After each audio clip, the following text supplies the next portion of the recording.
A veces una saga no necesita tener 10 entregas para dejar huella, a veces basta con un solo juego, una idea potente, una ambientación diferente o una mecánica que se te queda grabada para que años después sigas pensando pero ¿cómo es posible que esto no continuara? Y eso es justo lo que pasa con las franquicias de este vídeo. Algunas tenían mundos increíbles, otras una jugabilidad con muchísimo potencial y otras parecían el inicio clarísimo de algo mucho más grande. Pero por ventas, por malas decisiones, estudios cerrados o simplemente por mala suerte, acabaron desapareciendo antes de tiempo. Y antes de seguir, te recuerdo que muchos de estos juegos que vas a ver en este vídeo y otros juegos los puedes encontrar en Eneba, que es una forma bastante cómoda de pillar juegos, tarjetas prepagos, suscripciones y claves digitales sin dejarte media cartera por el camino. Además, tienen descuentos muy potentes y ahora mismo puedes encontrar juegos con un hasta 70% de descuento usando mi enlace de Eneba en la descripción y también en el comentario fijado. Así que si quieres ampliar tu biblioteca, pillar algún juego pendiente o recargar saldo para tu plataforma favorita, échale un vistazo porque a veces encuentras auténticas gangas. Y encima, usando el enlace, también apoyas directamente al canal. Así que mil gracias si lo haces. Dicho esto, vamos a empezar con Sunset Overdrive, una de esas franquicias que parecían tenerlo todo para despegar. Estilo, velocidad, humor, color, personalidad y una ciudad que era básicamente un parque de atracciones lleno de mutantes. Sunset Overdrive salió en el lugar equivocado, en el momento equivocado y con una industria que no sabía muy bien qué hacer con él. El juego salió en 2014 como exclusivo de la Xbox One, y eso ya fue un problema enorme. No porque Xbox One no tuviera público, sino porque venía de un arranque bastante complicado frente a PS4. Mientras Sony estaba arrasando en imagen, confianza y ventas, Microsoft todavía estaba intentando quitarse de encima el desastre de comunicación inicial de la consola. Y en medio de todo eso apareció Sunset Overdrive, una nueva IP rarísima, colorida, gamberra, con mutantes, bebidas energéticas, parkour sobre cables, armas absurdas y un sentido del humor que parecía ir a 200 por hora. El problema es que no era Halo, no era Gears, no era Forza, era algo nuevo. Y vender algo nuevo siempre cuesta. Mucha gente lo miró y dijo, vale, esto parece divertido, pero no necesariamente fue corriendo a comprar una Xbox One por él. Y ese es el drama. Porque como juego tenía una identidad clarísima. Te movías por la ciudad grindando, saltando, rebotando, disparando sin parar. Y cuando pillabas el ritmo, aquello era una locura buenísima. Pero comercialmente no explotó como necesitaba. Según datos filtrados años después, habría vendido alrededor de 1,9 millones de copias, con un beneficio prácticamente inexistente para Insomniac, pese a generar casi 50 millones en ventas. Y luego vino el golpe definitivo. Insomniac se fue a hacer Spider-Man para PlayStation, y claro, cuando te sale Marvel's Spider-Man que vende una barbaridad y te convierte en uno de los estudios más importantes de Sony, volver a una franquicia rara, cara y con ventas discretas deja de ser una prioridad. De hecho, Sony compró Insomniac en 2019 y desde entonces Sunset Overdrive quedó en una especie de limbo extraño. La IP pertenece a Insomniac, pero el juego nació bajo el paraguas de Microsoft y una secuela nunca terminó de arrancar. Y de una ciudad llena de caos, saltos imposibles y bebidas energéticas mutantes pasamos a otra fantasía de poder todavía más bestia en Prototype.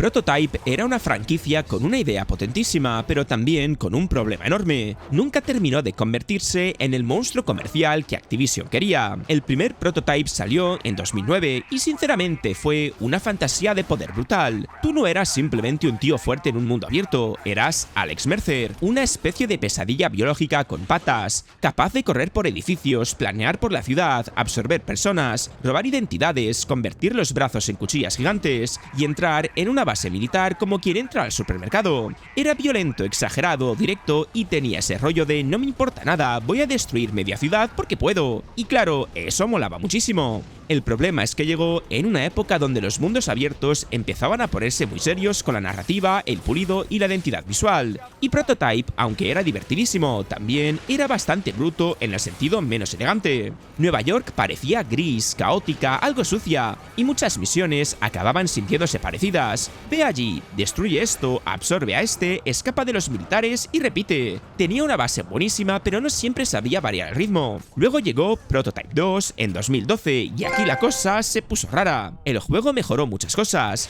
Era más pulido, más claro, más accesible, y James Heller funcionaba bien como protagonista. Pero también perdió parte de la locura incómoda del primero. Era mejor en algunas partes, sí, pero ya no tenía ese impacto de novedad. Y lo peor, vendió por debajo de lo esperado. Activision no tuvo paciencia. Radical Entertainment, el estudio detrás de la saga, sufrió recortes fuertes después del lanzamiento y prácticamente dejó de funcionar como desarrolladora principal. Ahí Prototype recibió la sentencia. No hubo una tercera entrega, no hubo reinicio potente, no hubo una segunda oportunidad real. Y hablando de franquicias con potencial desperdiciado, pocas duelen tanto como The Order 1886.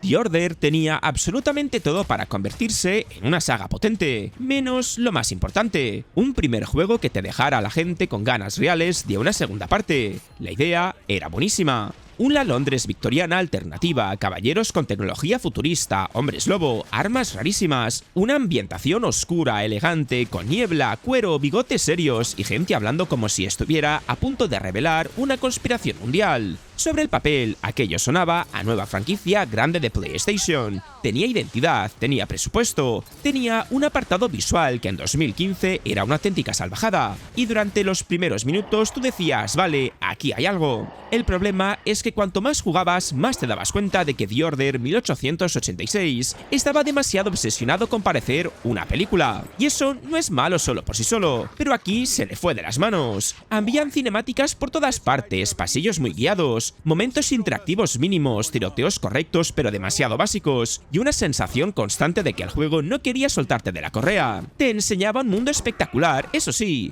pero luego apenas te dejaba vivir dentro de él. Y lo peor fue la duración. Mucha gente se lo terminó en un par de horas, y claro, cuando pagas precio completo por una experiencia nueva de PlayStation, esperas algo con más cuerpo. No necesariamente un mundo abierto de 80 horas, pero sí una aventura que no parezca el prólogo carísimo de una saga que todavía no ha empezado, porque esa era la sensación. The Order 1886 parecía preparar algo enorme, justo cuando se acaba. Encima las críticas fueron bastante frías. Casi todo el mundo alabó los gráficos y la ambientación, pero también señaló lo mismo: poca jugabilidad, poca libertad, poca duración y demasiada confianza en lo cinematográfico.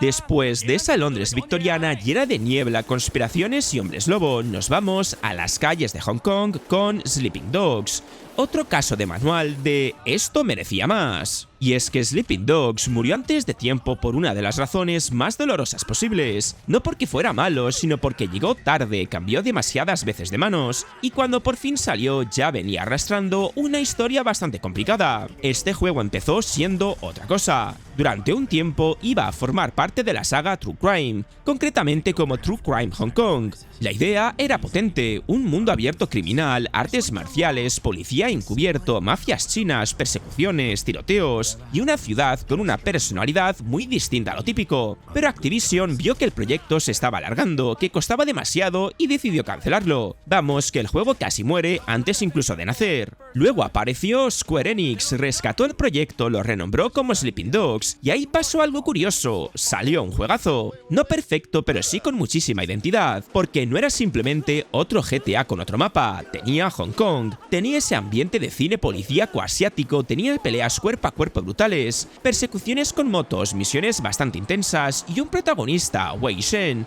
que funcionaba muy bien. Era un tío atrapado entre dos mundos: policía y crimen, ley y lealtad, deber y familia, y eso le daba un punto dramático muy guapo. El problema es que, aunque gustó mucho, no vendió lo suficiente como para convertirse en la gran franquicia que Square Enix esperaba. Y aquí está la trampa: para muchos jugadores, Sleeping Dogs fue un éxito de culto, pero para una compañía grande eso no siempre basta. Si el juego cuesta mucho, se promociona como algo grande y luego no revienta al mercado, empiezan las dudas. Encima, intentaron expandir la marca con proyectos raros como Triad Wars, una especie de juego online basado en su mundo, pero aquello no terminó de cuajar. En vez de hacer una secuela directa con Wei Shen, Hong Kong y más artes marciales, se fueron por un camino que nadie había pedido demasiado. Y cuando eso falló, la franquicia quedó congelada.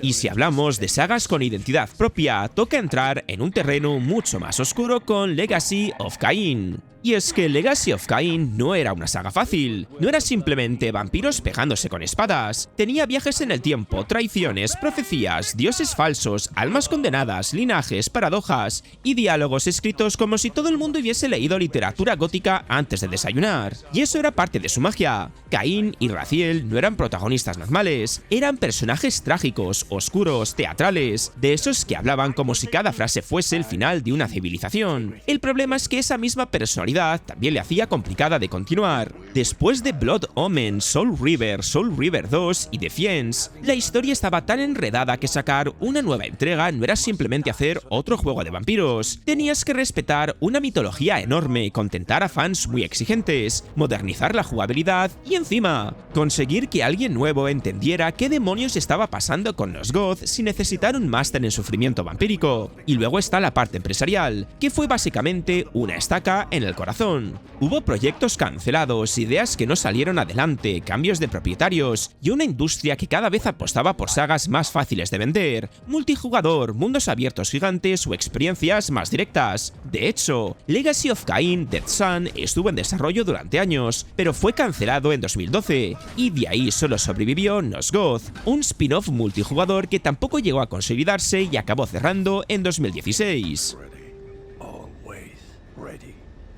De ese mundo gótico complicado y lleno de traiciones, saltamos a una propuesta mucho más directa pero igual de divertida en Mercenaries. El primer Mercenaries Playground of Destruction salió en 2005 y tenía una fantasía muy clara. Te suelto en una zona de guerra, te doy vehículos, armas, explosivos, facciones enfrentadas, y tú ya verás cómo lo resuelves. Y eso en su momento era una locura. No era un mundo abierto refinadísimo, ni una historia súper profunda, pero daba igual porque el juego entendía perfectamente lo que quería ser. Un parque de atracciones militar donde podías robar tanques, pedir ataques aéreos, tirar edificios abajo y convertir cualquier misión en un desastre precioso. La gracia estaba en que no te obligaba a jugar limpio. Podías entrar con cuidado, negociar con facciones, capturar objetivos, o podías hacer lo que hacíamos casi todos, aparecer con un lanzacohetes, reventar medio mapa y luego fingir que todo estaba bajo control. Era caótico, directo, muy arcade, y tenía una libertad que se sentía muy fresca. El problema llegó con Mercenaries 2 World in Flames. Sobre el papel tenía que ser más grande, más espectacular, más explosivo y más loco, y en parte lo era. Venezuela, destrucción,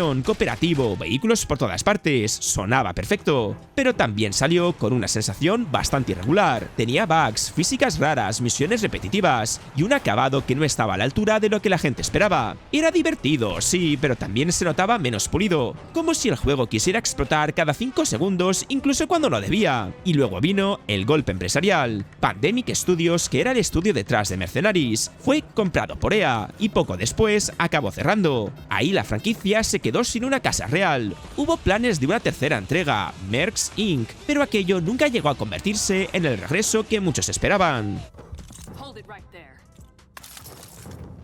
Y siguiendo con franquicias que tenían una personalidad tremenda, llegamos a Darkwatch, probablemente una de las mezclas más salvajes de su época. Darkwatch murió antes de tiempo porque tenía una idea que sonaba a oro puro, pero que nació en una época donde ser original no siempre te salvaba, de hecho a veces casi te condenaba. El concepto era una barbaridad, un western oscuro con vampiros, demonios, armas raras, trenes malditos, pueblos podridos y un protagonista llamado Jericho Cross, que básicamente era un forajido convertido en vampiro y obligado a trabajar para una organización secreta que cazaba monstruos. Vamos, que no era el típico shooter militar de soldado serio con cara de piedra. Esto era otra cosa. Era como si alguien hubiera cogido el salvaje oeste y lo hubiera metido en una cripta, le hubiera dado una escopeta y le hubiera dicho sal ahí y monta el caos. Y lo mejor es que el juego tenía personalidad. No era perfecto, pero tenía estilo. Disparabas, usabas poderes vampíricos, elegías habilidades buenas o malas, ibas a caballo, te enfrentabas a criaturas sobrenaturales y todo tenía ese rollo gótico que lo hacía diferente. En PlayStation 2 y Xbox, Darkwatch destacaba muchísimo porque no se parecía a casi nada de su generación. El problema es que destacar no siempre significa vender una barbaridad. Darkwatch gustó, tuvo buenas críticas y hasta se pensó como el inicio de una franquicia mucho más grande, pero no explotó lo suficiente como para convertirse en una prioridad absoluta, y ahí empezó el drama. High Moon Studios llegó a trabajar en Dark Watch 2 para PS3 y Xbox 360, pero el proyecto acabó cancelado alrededor del 2007, antes de poder demostrar si la saga podía dar el salto de verdad. Encima, el estudio terminó moviéndose hacia juegos con licencias más seguras, como Transformers y Deadpool, en vez de seguir arriesgando con una IP propia. Y claro, cuando una saga nueva no arrasa, su secuela se cancela y el estudio cambia de rumbo. La franquicia queda enterrada viva. Luego cambiamos completamente de paisaje porque dejamos los cementerios, los monstruos y los revólveres para lanzarnos montaña abajo con SSX. SSX era una franquicia que entendía perfectamente algo que muchos juegos deportivos olvidan, que la diversión no siempre está en simular la realidad, sino en mandarla por un barranco con una tabla de snowboard y música a todo volumen. En su mejor momento, SSX era una locura. No intentaba ser el juego más realista del mundo, no quería que sintieras el peso exacto de la nieve ni que calculases la inclinación perfecta de la tabla. Quería que saltaras desde una montaña imposible, hicieras un truco absurdo en la nieve, cayeras de milagro y siguieras bajando como si acabaras de desafiar a la física en su propia casa. Era exagerado, colorido, rápido, arcade, con personajes carismáticos y pistas que parecían parques de atracciones congelados. SSX Tricks y SSX3 fueron básicamente el punto más alto. Ahí la saga tenía identidad pura, música potente, trucos imposibles, circuitos memorables y esa sensación de una partida más que te atrapaba sin darte cuenta. Bastaba con una montaña bien diseñada y un sistema de trucos que te hacía sentir invencible. El problema es que este tipo de juegos empezó a quedar sin sitio. A medida que avanzaban las generaciones, el mercado se obsesionó más con experiencias enormes, realistas, online, con progresión constante y monetización. Y este juego era otra cosa. Era arcade puro, era energía inmediata. Era de una época en la que EA se permitía lanzar juegos deportivos raros, extremos y con una identidad tremenda. Luego llegó el reinicio de 2012, simplemente llamado SSX, y aunque no era un mal juego, intentó modernizar la saga de una forma un poco extraña. Tenía buenas ideas, pero también metía supervivencia, peligros ambientales, oxígeno, avalanchas, oscuridad, y ahí perdió parte de la gracia. SSX no necesitaba parecer más serio, necesitaba ser más SSX. Y de la nieve pasamos al patio del colegio con Bully, una de las rarezas más queridas de Rockstar. Bully salió en 2006 y fue una rareza maravillosa dentro de Rockstar. No eras un mafioso, no eras un criminal subiendo en el mundo, no estabas robando bancos ni escapando de la poli cada 5 minutos, eras Jim Hopkins. Un chaval problemático enviado a Bullworth Academy, un internado lleno de abusones, empollones, pijos, deportistas, profesores quemados y adolescentes con ganas de liarla. Y ahí estaba la gracia, era un mundo abierto pequeño pero con una identidad brutal. Bully no necesitaba una ciudad gigantesca para sentirse vivo. Tenía colegio, clases, horarios, castigos, pandillas, bicicletas, tirachinas, bromas, peleas en el patio y misiones que parecían sacadas de una comedia adolescente con mala leche. Todo era más pequeño que GTA, sí, pero también más concentrado. Cada zona tenía carácter, cada grupo tenía su rollo, y Bullworth se sentía como un sitio que podías recordar de memoria. El problema es que Bully siempre fue una apuesta delicada. Ya desde antes de salir tuvo polémica por su nombre, por su temática y por el miedo absurdo de que fuera un simulador de acoso escolar, cuando en realidad el juego iba bastante de enfrentarte a los abusones, pero esa etiqueta polémica se le quedó pegada. Y para Rockstar, que ya tenía bastante ruido con GTA, quizá no era la franquicia más cómoda de enfrentar. Luego estaba lo más importante, Rockstar empezó a apostar cada vez por proyectos enormes. GTA 4, Red Dead Redemption, GTA 5, Red Dead Redemption 2, juegos gigantescos, carísimos, con años de desarrollo y ventas monstruosas. En ese escenario, Bully 2 siempre parecía existir como posibilidad, como rumor, como proyecto que arrancaba y se paraba, pero nunca como prioridad real. Y cerramos el vídeo con The Saboteur, otro juego que parecía tenerlo todo lo necesario para convertirse en una franquicia enorme. Una París ocupada por los nazis, sabotajes, explosiones, resistencia, estética en blanco y negro, y una idea visual increíble donde la ciudad recuperaba el color según la ibas liberando. Y es que el juego salió en 2009 y tenía una premisa muy potente, como ya te he dicho. París ocupada por los nazis, un protagonista irlandés con ganas de venganza, sabotajes, explosivos, carreras, infiltración, bares clandestinos, resistencia francesa y una ciudad que iba recuperando el color conforme expulsabas al enemigo. Y eso último era una idea visual brutal. Las zonas controladas por los nazis estaban casi en blanco y negro, con detalles rojos muy marcados, y cuando liberabas parte del mapa, París volvía a la vida. Era una forma muy elegante de decirte, mira, estás cambiando el mundo. El problema es que The Saboteur era un juego con ideas muy buenas, pero también con un acabado irregular. Se notaba ambicioso, se notaba diferente, pero no siempre estaba pulido. La conducción podía sentirse rara, el sigilo no era finísimo, los tiroteos eran algo torpes, y muchas misiones tiraban demasiado de repetir la misma fórmula. Entra, coloca explosivos, escapa, provoca el caos y sal corriendo mientras medio ejército intenta convertirte en colador. Pero aún así, tenía algo, tenía alma. Tenía ese toque de juego de mundo abierto de finales de los 2000, donde no todo estaba pensado para ser perfecto, sino para ser divertido. Podías escalar edificios a lo Assassin's Creed, destruir torres, volar bases, robar coches, liarla por París y sentirte como un espía borracho con demasiada confianza en sí mismo.